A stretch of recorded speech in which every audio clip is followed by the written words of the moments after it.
Car dealers की मुश्किल भरे हालात। डीलर को हो रहा है सीधा नुकसान। ग्राहक रोक रहे हैं कारों की बुकिंग। इंडिया यूके डील में ऐसा क्या, क्यों धड़ल्ले से कैंसिल हो रही है कारों की बुकिंग, सब कुछ आपको बताएंगे इस वीडियो में। नमस्कार, आप देख रहे हैं न्यूज़ 18 का डिजिटल प्लेटफॉर्म और मैं हूं आपके साथ श्रुति श्रीवास्तव। भारत और यूनाइटेड किंगडम यानी यूके के बीच होने वाले व्यापार समझौते यानी कि comprehensive economic and trade agreement यानी कि CETA पर बुधवार को साइन होने वाला था, लेकिन अब ये साइन का कार्यक्रम आगे के लिए बढ़ा दिया गया है, जिसपे जोर का झटका कार डीलर्स को लगा है। कैबिनेट ने इस समझौते को पहले ही मंजूरी दे दी है, लेकिन इसके लागू होने से पहले ही भारत में लग्जरी कार मार्केट पर इसका असर दिखने लगा है। यूके में दुनिया की कई लग्जरी कार कंपनियों का बेस है, जैसे जगुआर हुआ, लैंड रोवर हुआ जो टाटा मोटर्स का है, रोल्स रॉयस हुआ, बेंटले हुआ, एस्टन मार्टिन हुआ, मैक्लारन हुआ, लोटस लग्जरी कार ब्रांड्स का बोलबाला है। मई 2025 में जब Bharat UK free trade agreement की घोषणा हुई थी, तब ये बताया गया था कि पूरी तरह से बनकर आने वाली यानी कि कंप्लीटली बिल्ट यूनिट CBO गाड़ियों पर आयात शुल्क यानी कि इंपोर्ट ड्यूटी को घटाकर 10% किया जाएगा, जो अभी 75% से 125% तक है। जब से ये खबर आई उसके बाद से लग्जरी कार खरीदने वाले ग्राहकों ने अपनी लग्जरी कारों की बुकिंग रोक दी है। कुछ ने तो बुकिंग रद्द भी कर दी, क्योंकि वो इंतजार करना चाहते हैं ताकि जब ड्यूटी कम हो जाए तो कार उन्हें सस्ते में मिले। टाइम्स ऑफ इंडिया की रिपोर्ट के मुताबिक कार डीलर्स का ये कहना है कि ये हालात उनके लिए बहुत ज़्यादा मुश्किल भरे हो गए हैं।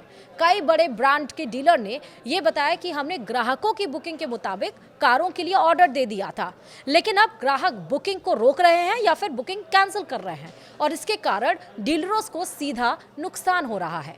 इसके साथ ही इंटरनेशनल लग्जरी ब्रांड भारत के मार्केट को गंभीरता से लेना भी बंद कर सकते हैं। ये भी बताया कि इन ब्रांड्स की कई गाड़ियां लिमिटेड नंबर में बनती हैं ताकि उनकी एक्सक्लूसिविटी बनी रहे।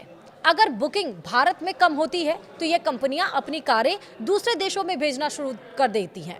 इस फैसले के पीछे ग्राहकों की सोच गलत नहीं। भारत में जो भी लग्जरी कार यूके में 1 करोड़ की मिलती है, वहीं यहाँ वो कार 3 करोड़ तक पड़ सकती है। इसका मेन कारण यही है कि सिर्फ आयात शुल्क ही नहीं बल्कि रजिस्ट्रेशन टैक्स, RTO शुल्क और अन्य लोकल टैक्स भी शामिल हैं। हालांकि अब डीलर्स इस बात को ग्राहकों को समझा रहे हैं कि सिर्फ कम ड्यूटी के इंतजार में खरीद को टालना समझदारी नहीं। इस पर डीलर्स का ये कहना है कि ये समझौता अभी साइन होगा, लेकिन इसके लागू होने में करीब 1 साल का टाइम लगेगा। साथ ही आयात शुल्क में भी जो छूट मिलेगी वो एकदम से नहीं मिलेगी, बल्कि धीरे धीरे कई सालों में ये लागू होगी। वहीं इसके साथ कुछ सालाना कोटा भी तय किए जाएंगे। बताते चलें कि हर साल लग्जरी कारों की कीमत में लगभग 5% की बढ़ोतरी होती है, और पाउंड के मुकाबले रुपए के कमजोर होने से भी ऐसी ही बढ़ोतरी देखी गई है। ऐसे में अगर ग्राहक ज्यादा देर तक इंतजार करते हैं तो उन्हें कार महंगे दामों पर ही मिलेगी और डिलीवरी में भी देरी होगी। यूके में 1 करोड़ में बिकने वाली लग्जरी कार जब भारत आती है तो गाड़ी पर 125% की इंपोर्ट ड्यूटी लगती है, जिसके बाद कार की कीमत 2.25 करोड़ रुपए हो जाती है, यानी कि 2 करोड़ 25 लाख रुपए हो जाती है। लेकिन अब इंपोर्ट ड्यूटी को घटाकर 10% करने की बात चल रही है। अगर ड्यूटी 115%